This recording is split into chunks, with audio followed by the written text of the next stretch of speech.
1800 મીટરથી ઉપરનો કેબલ ગયો હોય છે અને લગભગ 15 થી 20 લાખ રૂપિયાનો કેબલની ચોરી થઈ અને આજ એક મહિનાથી સતત ચોરી થાય. લગભગ આ ઓછામાં ઓછું 50 લાખનું નુકસાન છે આ કેબલમાં એક મહિનામાં. પોલીસ સ્ટેશને જાવું તો ગાડીના અમને ખચકાવે છે કે તમે ક્યાં હોતા હતા ને તમે ક્યાં નજર રાખો ને તમે કોને લાયા હતા ને ક્યાં લઈ ગયા હતા. મેં પોલીસ ખાતામાં રજૂઆત કરી, અરજી લે ફરિયાદ કોઈ એફઆઈઆર ફાડતા નથી અને અમુક માણસો તો ફરિયાદ કરવા જ નથી જતા કારણ કે પોલીસવાળાનો કોઈ ઓલું નથી એટલે માણસને એના ઉપર વિશ્વાસ જ ઉડી ગયો છે. ટૂંકમાં ખેડૂતને અવારનવાર માલ જે જાય છે કે ડેટકો જાય છે, સબમર્સિબલ પંપ જાય છે કે આપણે 6 ના 8 ના કેબલ એને 6 ના 1000 મીટર કેબલ લઈ ગયા એનું ભંગારમાં આવીને તો કેટલું આવે ના એ તો 270 ગુણી એટલું કરો એટલે કેલ્ક્યુલેશનમાં 15 લાખ રૂપિયાનો ખર્ચો થાય છે. મિત્રો આપણે આવ્યા છીએ હળવદ તાલુકાના જૂના દેવળિયા ગામની સીમ વિસ્તારમાં પાછલા ઘણા સમયથી રાત્રિના સમયે તસ્કરો દ્વારા ચોરટાઓ દ્વારા ખેડૂતની વાડીએ જે કોપરના કેબલો હોય છે, મોટરના ડારના જે કેબલો હોય છે, આ કેબલો ચોરી જવાની જે કંઈ ઘટનાઓ છે એ ઘટનાઓ બને છે.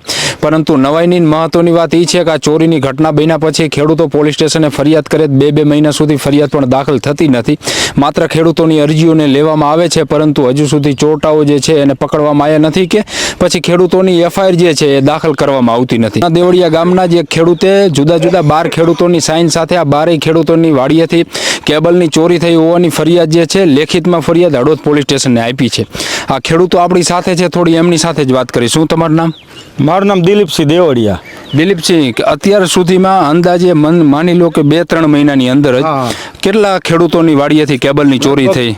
60 થી 70 વાડીઓથી ચોરી થઈ છે અને અમુકના તો બોરના કેબલ મોટર બારી કાઢેલી હોય અને આખા બોરનો કેબલ પડ્યો હોય એવી કેબલ લઈ ગયા અંદરથી.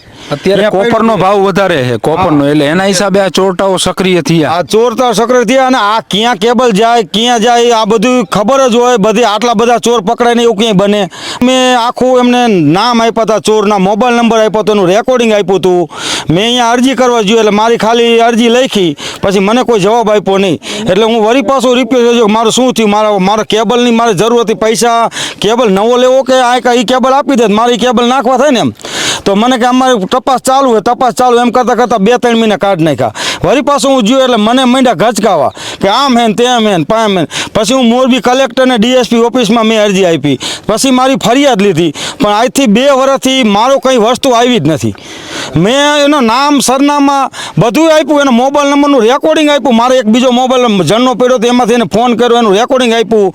પછી મને કે આપણે બોટાદ જવું જોઈએ તો મને કે તમારે આવી આવવું જોઈએ. મેં તો હું આવી રહ્યો હાલો તો મને કે તમારી ગાડી લઈને જવું જોઈએ. પછી અત્યારે આ નવી ચોરી થઈ. આ તો નવી તો 50 નવી આ બસ 4-5 દીમાં બધા અઠવાડિયામાં એવી રીતે કેબલ લઈ ગયા બધા એના લાઈનમાં. શું લઈ ગયા? અમારી વાડીથી કેબલ લગભગ અનુમાન લઈ છે 700-800 ફૂટ બધોથી નોખો થઈને એટલો લઈ ગયા. ક્યારે લઈ ગયા? 2 ડેટકાના બોરના 4-5 દી 6 દીમાં બસ નોખા વારી કરી. એકવાર રહી જે ચોરી થઈ અત્યારે ચોરી થઈ એની ફરિયાદ તમે કરી પોલીસ સ્ટેશને? શું ફરિયાદ કરી? ઓલ જીવ આવી નથી વસ્તુ. ચોર મેં નામ દીધા એ ચોરના. મેં આ લઈ ગયા એના ફોન નંબર આપ્યા મેં તોય મારી આવી નહીં. હવે વસ્તુ આવી અમને વસ્તુ તો પાછી દેવી જોઈએ ને. અમે એ રજૂઆત કરી કે અમારે હવે આની ધ્યાન રાખવી કે કેનાલમાં પાણી પાવું કે ખેતી કરવી કે શું કરવું એ અમને હવે સમજાતું નથી. આ ઘોડ કર્યું ગાયો સમજ્યા તમે? વિચાર તો ખરો, અમારી જમીન બધું અમારું.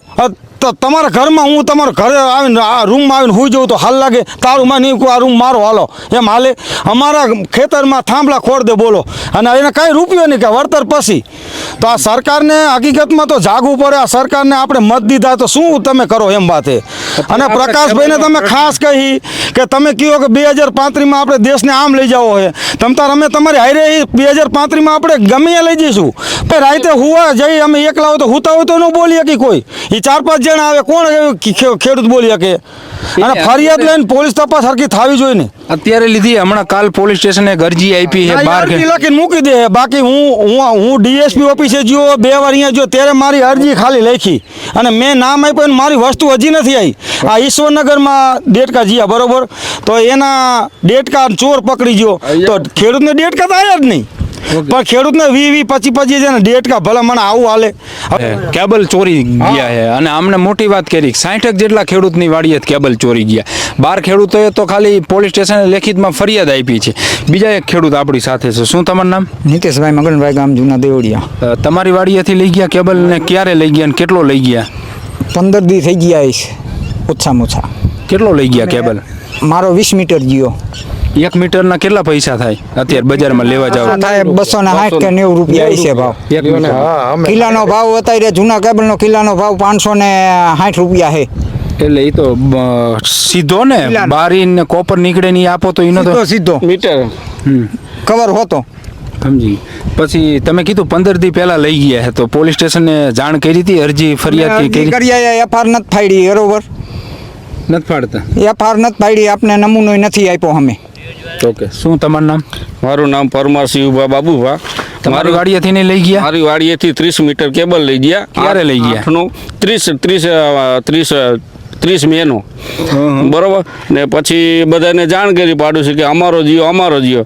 પછી નીતિનભાઈને મેં વાત કરી. મેં કીધું, નીતિનભાઈ મને કે અરજી દ્યા પણ એનો અરજીનો કંઈ જવાબ આવશે નહીં. મેં કાં એ કંઈ પ્રૂફ જ નથી આપ્યું. ને વારંવાર 5 વર્ષથી વસ્તુ જાય ખેડૂતની તો કંઈ એનો નિકાલ થતો નથી બરોબર.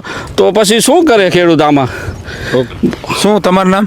કમલેશભાઈ કાળુભાઈ જૂના દેવડિયા. તમારે કેબલ ચોરાણો? હા કેબલ ચોરાણો હે.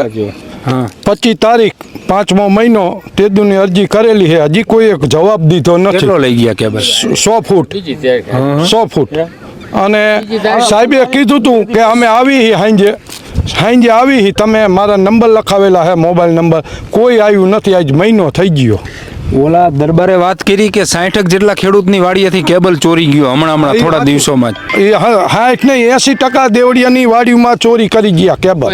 લ્યો કોઈ લખાવે છે પણ કોઈ આવતું જ નથી. અને કેબલ લ્યા ને આ જૂના દેવડિયા જે ઓલું રહ્યું ભંગારનો ડેલો અહીંયા હંધાઈ લઈ જાય ને ઓગારે છે. જાઓ તો એ કઈ કાર્યવાહી કોઈ નથી. કાર્યવાહી થતી નથી. એ ડેલાવાળા લઈ લે છે ભંગાર અને લેતા જાય છે. ઓકે. તો શું કહીશો બાપા? આવું હાલે આપણી વાડીએથી કંઈ ચોરી થઈ જાય ને ફરિયાદ કરવા જઈએ તો ફરિયાદ નહીં લેવાની ને આપણને ખબર હોય કે અહીંયા ઓગારે છે અહીંયા આગળ રાખે છે તોય કોઈ કાર્યવાહી નહીં. એટલે આ તો હવે ગજબ કહેવાય. આ તો બધું લોલમ લોલ હાલે છે. અંધેરી નગરી ગંડુ રાજા જેવું કામકાજ છે. લઈ જઈને પાછી ગામની સીમમાં જ અહીંયા તમારે એક ખેતર મૂકીને હરગાવે છે. લ્યો હા. ગામની સીમમાં જ તમારે હરગાવે. કાલે આ વિનુભાઈનો જીઓ ને 100 મીટર અહીંયાથી 500 ફૂટ સેટ અહીંયા પાછો હરગાવીને પાછા લઈ ગયા. તો એને ગામના ખબર પડે તો કોઈ કહેતા નથી. આમમાં તો કોણ વાડી આદિવાસી મજૂર હોય એ બેચારે બીવે મારવાની બીકે શું કે બધી વાડીએ મજૂર હોય. કોઈ નો હોય લઈ જાય એવું નથી. પણ આ તો ગંભીર પ્રશ્ન કહેવાય કારણ કે વાડી આ રીતના કેબલો ચોરી જાય છે ને આ રીતના કરશે તો પછી તો ક્યાંથી મેળ આવશે? અને તમે કીધું કે મજૂરો બીવે છે તો કાલ સવારે તો મારવાનું ચાલુ કરશે તો મજૂરો નહીં આવે કામ કરવા. મજૂરો ક્યાં આવે? તમે જોયું ને મજૂર ઉપર રેપ થયા હમણાં આવ્યું હતું બધું હા. બરોબર. તો પછી ક્યાં કઈ એક્શન તો લેતા નથી પોલીસ વાળા. તો તો આરોપીઓ પકડી ગયા હતા. ભલે પકડી ગયા તો પછી કેબલ વાળાને પોલા કરવા જોઈએ ને, એને ખબર જ છે. તો તમારી શું માંગ છે બાપા? કીધું જૂના દેવડિયામાં એક ભાઈ 60 કે હમણાં તો કીધું કે 80% લઈ ગયા છે કેબલ. શું કાર્યવાહી પોલીસ કરે તો આ ચોરટાઓ જે છે એ બંધ કરે ચોરી? ચોરને પકડવા જોઈએ અને ખેડૂતનો માલ જે લઈ જાય એને લાવી દેવો જોઈએ, એની ફરજમાં આવે એમ.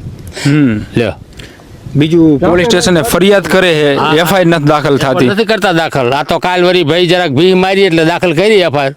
કરી હોય તો નથી કરી ને. આ કાલ નથી થઈ. ખાલી આ વિનુભાઈ આ કાલ કરી અરજી થઈ છે, અરજી થઈ. એની એફઆઈઆર નથી ફાડી. ના તે તો એમ કહેતા એફઆઈઆર ફડાવી એવી વાત હતી. ઓકે. તો આ બધી પરિસ્થિતિ છે મિત્રો આપણા જૂના દેવડિયા ગામે છે ને. અહીંયા જૂના દેવડિયા ગામે કહી રહ્યા છે ખેડૂતના ખેતરેથી ચોરટાઓ જે છે એ કેબલો ચોરી જાય છે. કેટલાય ખેડૂતોની વાડીએથી કેબલ ચોરી ગયા છે. 12 ખેડૂતોએ તો લેખિતમાં પોલીસ સ્ટેશને નામજોગ મતલબ એમના નામજોગ જે છે એ ફરિયાદ આપી છે, પરંતુ અરજી માત્ર થાય છે, ફરિયાદ થતી નથી. આ તપાસ કરશું ને આવું બધું ચાલે છે. પરંતુ મહત્વની વાત એ છે કે રાત્રિના સમયે ખેડૂતની વાડીએ જે છે એ કેબલો સુરક્ષિત નથી ને જો કેબલો હોય તો ચોરટાઓ લઈ જાય છે અને કાર્યવાહી કોઈ થતી નથી. ગામ લોકો કહી રહ્યા છે કે ચોરટાઓને પકડીને તેમની સામે કડક કાર્યવાહી કરે તે જરૂરી છે. આભાર મિત્રો.